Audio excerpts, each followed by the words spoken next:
Oh my gosh. I love it. I love it. Of course, I love it. Hello everyone and welcome back to my channel. My name is Susie. For those of you who just joined in, I do makeup and personal style videos here on YouTube. And if you reach the end of this video and you just love the content, please give it a thumbs up and subscribe to my channel. For those of you returning, hello again! Hi! I hope you like this video as well. So for today's video, we will be recreating another makeup look by Miss Genevieve Herr. She is our makeup artist of choice for today. Let me just share you why I really wanted to recreate one of her looks. It was Amanda Seyfried's Met Gala 2023 makeup look. First, the makeup really matched the whole aesthetic of the dress and the accessories. She really looks like a modern 1920s Gatsby girl. That's why I fell in love immediately with this look. When I was looking up Miss Genevieve Herr, I saw that she really has like a really long list of celebrity clients. So, sino ba itong mga to? She has the Sex and the City cast like Christine Davis. Of course, meron ding Julia Roberts, Rachel Weisz, Amanda Seyfried, as I've said, and Salma Hayek. Ang dami. Lahat talaga parang siya ang makeup artist of choice nila. Yung mga beauty ambassadors also of Lancome, siya rin yata ang gumagawa. But I've seen a post of hers with a Lancome commercial. So I thought, wow, parang this girl is big time for sure. Pag sa pop culture or limelight talaga, hindi siya yung masyadong forefront, hindi siya ganun kaingay. Pero I really like her looks. Like when I really started looking at her work, sabi ko, yung kanyang signature makeup look, very fresh and natural, but looks so feminine and romantic. Kaya today, gusto ko talagang gawin yung makeup look na ito. This is not quite natural. Like, there's a story in her whole makeup, and that's why I really appreciated it. So let's not wait any further. Let's do this. So I've already prepped my skin with moisturizer and lip balm. So we are gonna move on now to primer. And you know what I'm gonna use. I'm gonna use the Aqua Grip Endless G Primer by Vice Cosmetics. Guys, napalitan na yata niya talaga yung aking Maybelline Baby Skin kasi ko na ginagamit. Parang for hot weather at yung kung madali kang pagpapawisan, kailangan mo talaga tong ganitong klaseng primer kasi hindi talaga natutunaw yung makeup dito kaya kailangan. Kaya okay siyang gamitin. And now we're gonna move on to applying concealer. So, ibabalik natin yung parang technique before na inuuna yung foundation and concealer bago sa mata. Kasi parang nanonotice ko kasi every time I do this tutorial, yung foundation ko hindi pa totally nagsiset. Kaya parang nagmumukha talagang dry yung skin. Ayan, since tacky na naman na yung primer, let's apply concealer sa eyes. Let me just use this brush for my concealer brush today. Masyado malaki, pero di ko makita yung concealer brush ko. So, it's just to cover up the whole lid. Gusto ko lang ganun para mamaya ang kapit ng eyeshadow. And then, next, we are going to move on to foundation. So,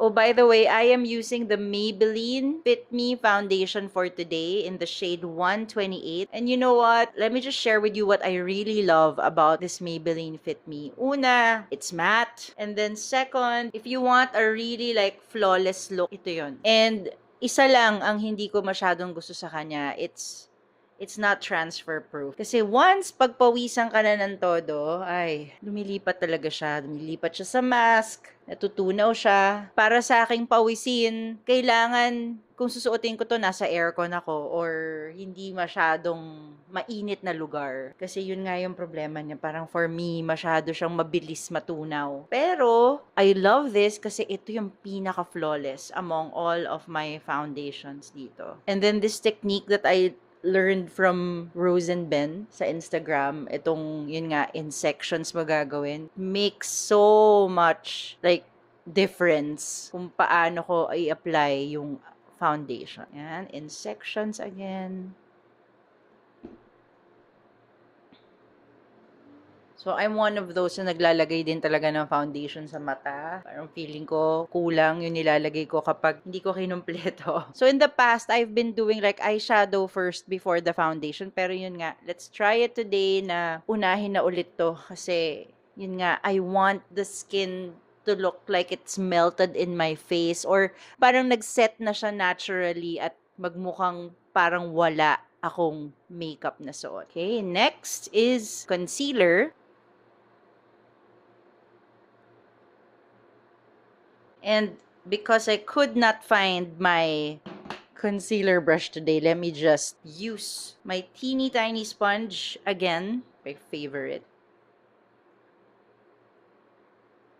This is another rave for me, the Maybelline Fit Me Concealer, because I really love how you can use this with anything and it will blend naturally. Like, ang husay lang talaga niya. Yun lang talaga masasabi ko dito. Like, before powder, after powder, no problem sa kanya. So, we will just let that set for a few seconds or a minute or two. Next is contour and we will be using Vice Cosmetics Multiganda sticks in Achieve. Ito yung darker na contour niya. Kasi napansin ko, sa Met Gala, napansin ko talagang they really get theatrical there. So, let's try to create this makeup na parang, you know, ganon, na a little bit on the theater side that looks natural but not natural, something like that, and romantic at the same time. So I will just apply the temples. Then once again, not too much because on the picture, hindi todo yung kanyang contour sa cheeks. So, dito lang. And then at the bottom. Then now, let's blend it in. And what I like about this Multiganda stick is that it's still the best by far for me. It's between a bronzer and this one for me. Kasi, ang bilis niya mag-blend, ang bilis niyang mag-set, at hindi siya patchy kapag nilalagay siya. Talagang mukhang natural. And then here, not gonna go overboard, just here. Because you know, I have a round face because of my weight. But I also learned not to overdo the contour. Kasi it will really do a lot naman eh. Kumbaga, if you don't overdo it. I want to look a little bit chiseled, but if you overdo it like up to here, parang yun nga sobra. So, a little does go a long way with this one. How I wish I was going out somewhere. Then here,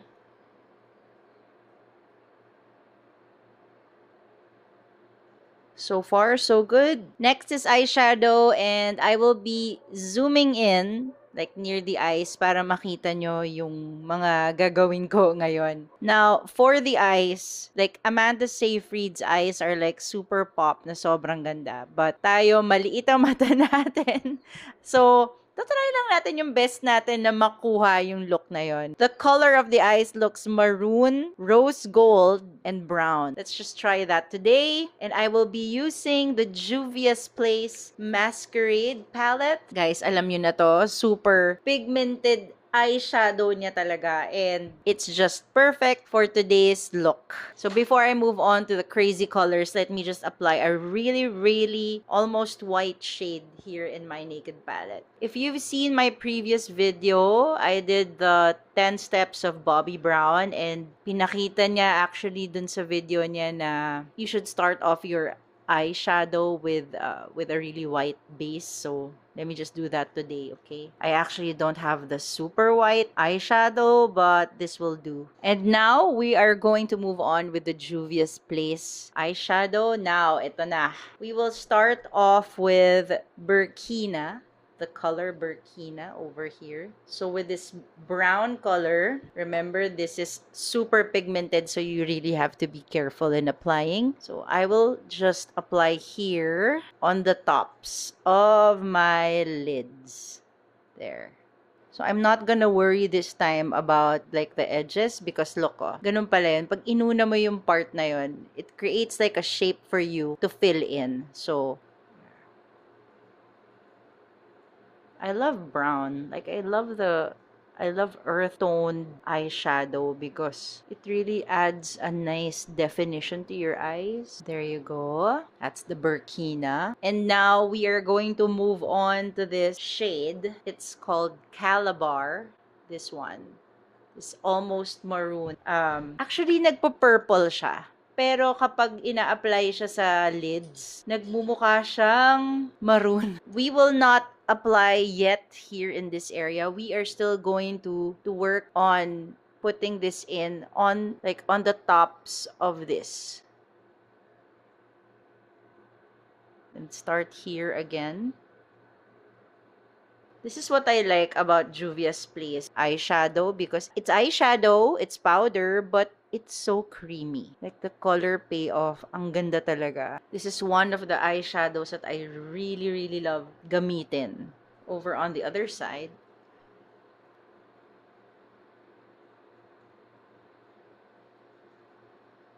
Okay, that's the color I was aiming for. Masyado yata ako nagtipid dito sa isa. Sa kabila. Ganda. I like this color. If you noticed, medyo nga nagiging similar yung looks. Pero just hang in there. It's not. It's not gonna be super similar, I promise. So in this area, like with just the leftover of the eyeshadow, bring it up here. It has some gold in it. Some rose gold. And we will do that a little later. And then here, let me just do it.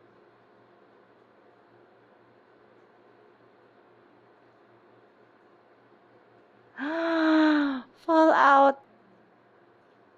That's the problem with this. A lot of fallout. But you know what? We can manage that. Don't worry.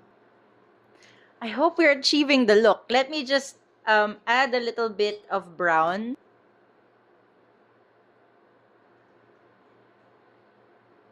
And now for the gold part. The gold you'll be using first is the Casablanca. Okay, I really am so tempted to use my finger for this, but it might overpower that maroon. But okay, let's just try. Just try lang. Try.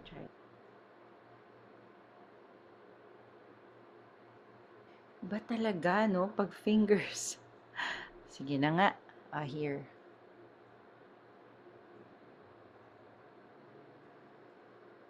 I am going to like blend this a little bit, okay? So it blends into the maroon color.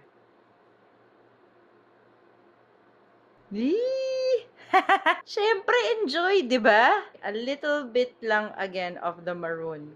Para lang di mawala. Lakas kasi talaga nung gold. Yan ang hirap na sa gold na yan. Malakas, pero sobrang ganda. So, yun nga, no, sa Met Gala, parang, yan yung okay kay, it seems, no, kay Genevieve Herr, parang, her makeup looks are so pretty, whether it's just natural looking or like theatrical looking, it's so fresh. So, we're done with the eyeshadow. Alright, next is eyeliner. And this look, the upper eyelid will meet the lower eyelid. Pag ganun siya. So, I'll try my very best to recreate that. Of course, you will be using 2 eyeliners, and this is from Focallure. I think this is the darker brown. So, let's do it. Ito muna, bago natin ilagay yung isang favorite kong ipatong. So, yes, this is the darker shade of brown. Okay, and other side.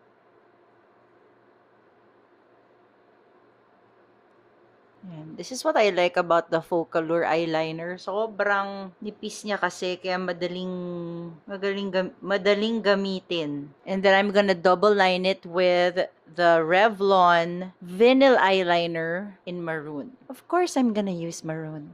Like, of course, I'm gonna use maroon. It's my favorite eyeliner color. But this one, because it's same with the Charlotte Tilbury eyeliner, it dries so easily. So, whenever I apply it, kailangan precise ako. Hanggang dito lang siya. Hindi ko siya itutuloy dun sa wing.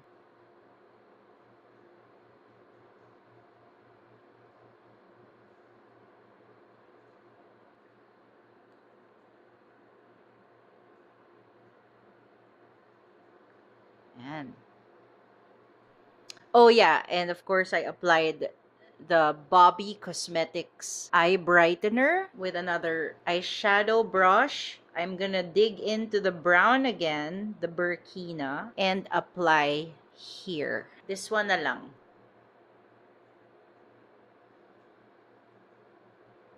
Nahihirapan ako gawin to. It was so emphasized, like the brown under it is so emphasized. I'm not quite achieving it. Parang it looks like it's a liner. But I'm scared to do a liner. Okay. I'll do a liner. Para lang talagang masulatan yung ilalim. Ayun. Oo nga. Liner nga.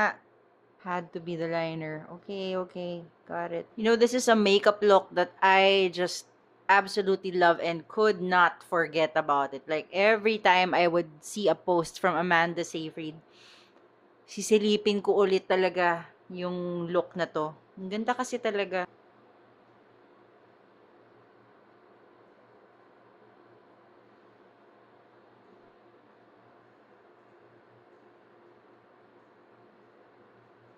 Yan. Whew. Now, let me just try to fix it up a little bit. Just a little bit on the edges so that it will look more like a cat eye.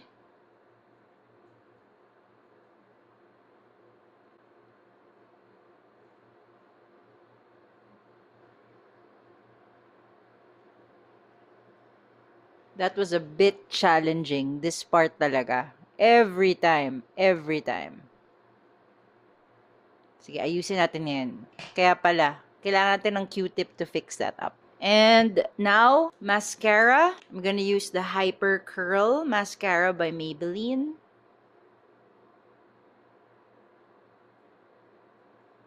And yes, this time I didn't use the eyelash curler because I didn't want to ruin my eyeliner. I felt like the eyeliner is too wet or too near the lids. Baka masira ko, so hindi ko na ginamit for now. Buti na lang tong Hyper Curl, sobrang ganda rin. Lastly, the eyebrows.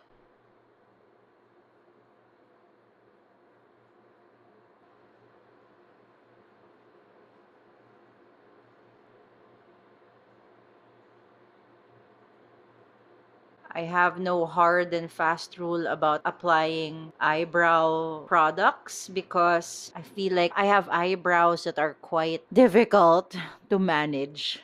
Yeah, medyo weird siya and all over the place. So, to avoid lang na magmukhang parang drawing, yung aking, ayan na nga, yung aking eyebrow shading, like I try my best to make it look super natural, but sometimes I can't help it.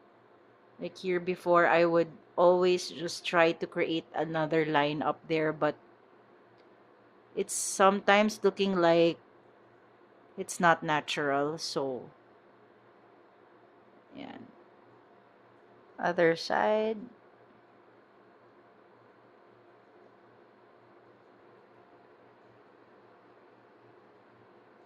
So, what do you think? So far, so good. The eyes are great. You know me. I think the eyes are great. And next is blush, and we will be using the Juvia's Place Volume 5 blush. Okay, this is super pigmented at ang colorful niya talaga para sa look na to. Pero hindi natin siya totodohin kasi hindi nag-focus si Genevieve Herr sa cheeks. Like, almost parang wala nga. Pero kailangan lang natin lagyan para lang magkaroon ng pop of color ng kaunting-kaunti lang itong ating cheeks. So, just the lightest pink, this one. And then I will apply it here. You only need a little bit.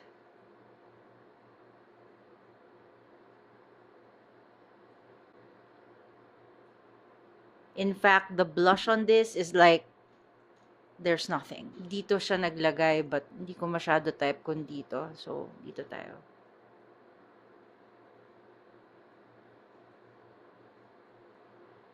'Diba? I have been raving about this. Like, I have been wanting this for the longest time. And I could not get my hands on it because sa website wala. Sa Ulta, I need to have it sent to the US pa. Maraming busisi bago ko nakuha. But thankfully, I found a seller from Shopee that carries Juvia's Place products. And yep, I bought from there. I'll link this below and maybe you can get yours too because it's really good. It's so gorgeous, I promise. I thought of doing like a highlighter for this, but let me just get my Naked palette and use the highlighter of this one. With this brush over here,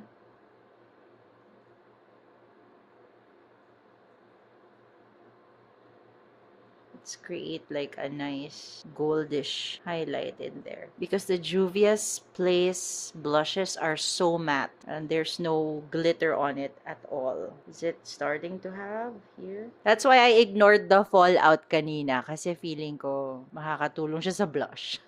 You know, I wish I could do the hair. So I put my hair in a bun right now with some product in it and hopefully mamaya ma-achieve ko rin yung buhok. If not, we have the headband, the trusty headband, and my accessories to just, you know, tie in the look for today. Nice, ah? I'm gonna apply a little bit of bronzer to add color to my face.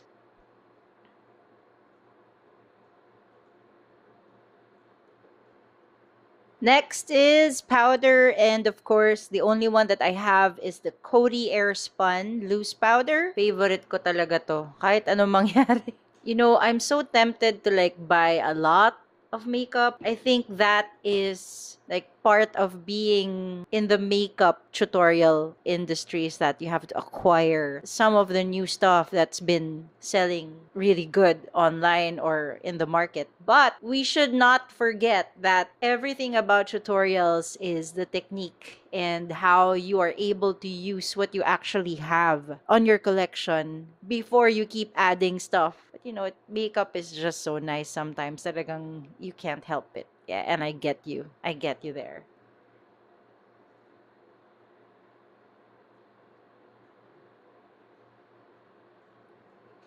What I like about this Coty Airspun powder is that para talaga siyang Laura Mercier, guys. Ang ganda talaga ng powder na to. I don't have sunlight today. It's been so gloomy. But I decided to shoot today because it's been like weeks since I did one. Yes, guys, being a mom and doing business at home, it can get in the way of makeup tutorials.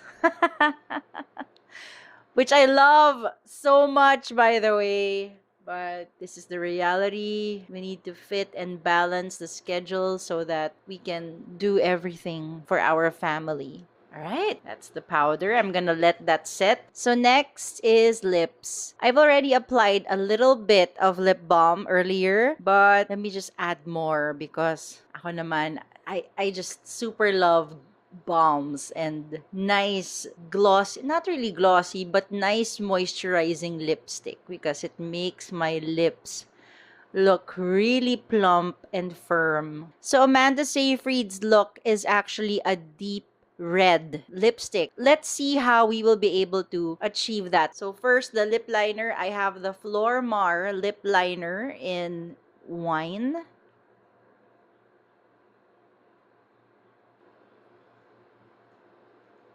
Guys, for lip liners, you need a balm to be able to spread it out.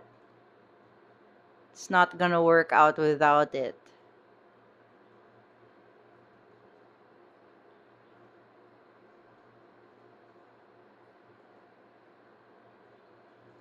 Wow!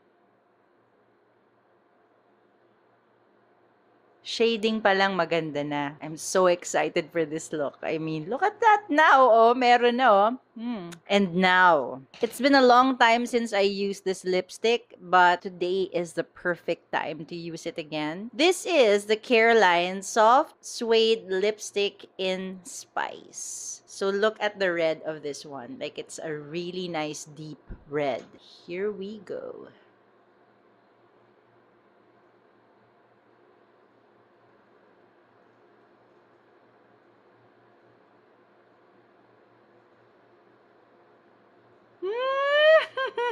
Hello! Hello, busted Gatsby doll. Oh my gosh. I love it. Of course, of course. What's new? This is so nice. Oh my gosh. Okay, I'm gonna try to recreate the hair. Kasi hindi ko kaya yung buhok na yon. Napakaganda. Mukha siyang dry na super curly wavy. I won't be able to achieve that with my hair now, but I will try to like style it with a headband. So I hope it works out. There is already hair product in this. I have already applied the Zen Nutrients Leave-On Conditioner, the curls one. So let's see how well it will pair my hair.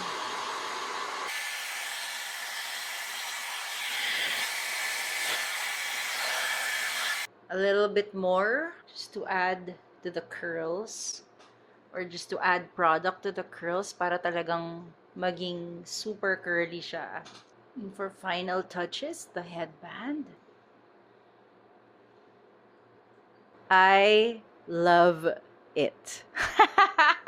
I really look like a busted 20s Gatsby girl, right? This very moment without the curls na pa ganon. Ang ganda-ganda nitong look na to. I cannot get over it. Like, it's so gorgeous. I knew it from the beginning, from the very time that I saw it on the Met Gala. Sabi ko, ang ganda ng makeup na to. Talagang ibang klase yung pag-apply sa kanya nung makeup artist na yun. So, Miss Genevieve Herr, thank you so much for the inspiration because this is such an awesome look. I am so obsessed with right now. So, talagang sinadya ko yung earrings, yung necklace, the hair, because I really cannot recreate the hair because may technique yun eh. At alam mo naman, hindi tayo hairstylist, so the headband and just the curly locks, it's okay na. Okay na siya. But let me break it down to you what else I am raving about in this look. First, the foundation and concealer. Look at it. It is so smoothing. This is the Fit Me line. The Maybelline Fit Me foundation in the shade 128